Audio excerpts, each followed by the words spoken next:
let's continue. Let's go deeper into Millet, not only his campaign, but what came after. And let's continue on the structuring of neoliberalism from above and from below. So first of all, very simply, what are, you think, the main laws, the main measures, the main reforms that he's already trying to implement? But also, there seems to be a tension, or interesting tension, in the imaginary.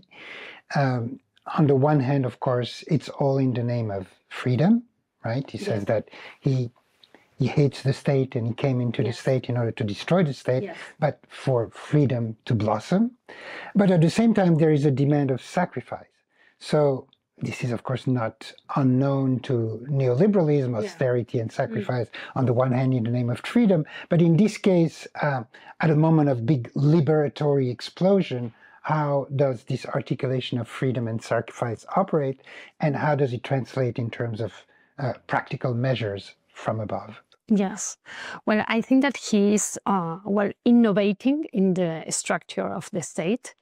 And for me are very important, and those new ministries that he has created, the Ministry of Human Capital and the Ministry of State Deregulation. So I think that they are like main institutions to understand what does it mean, this idea that he is occupying the state to destroy it.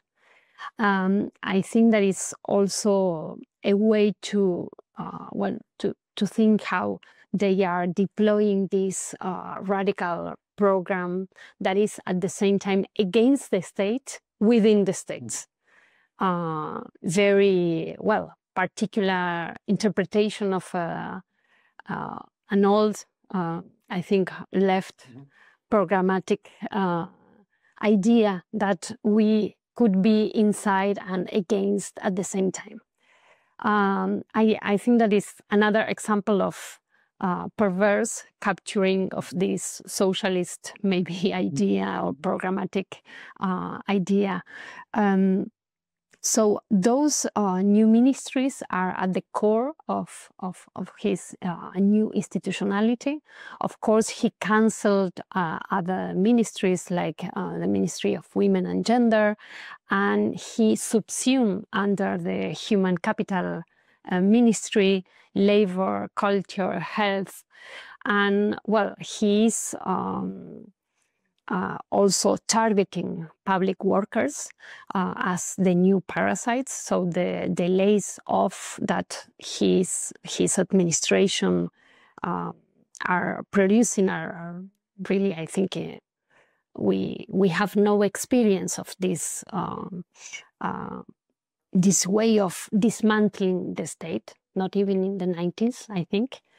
And the other thing is a sort of government by decree that allows him to produce a new form of law in a package that it is called ley bases, that is basically the demolish of some democratic principle in the Argentinian government, and also the possibility of a new way of capital accumulation for this moment. So he's producing different law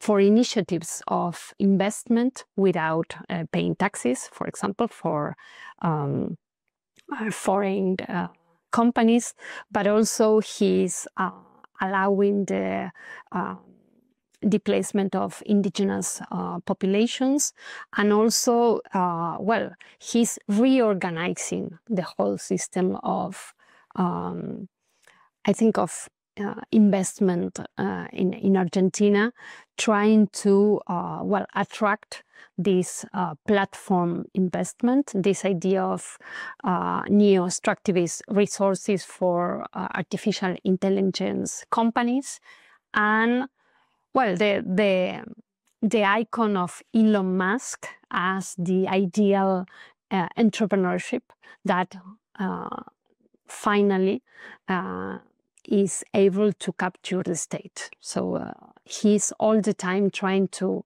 emulate these ideas, but at the same time, he's very proud that Elon Musk said that he's copying and emulating Millei's policies. So I think that the dismantling of the state, but also the production of these new institutions in the states are very impressive. The second one is this new regime of investment that is very much concentrated in a new moment of neo-extractivism in Argentina. And also all these forms of government by decree that at the same time are the forefront of other forms of negotiations, because nowadays Milei has the support of the other political forces.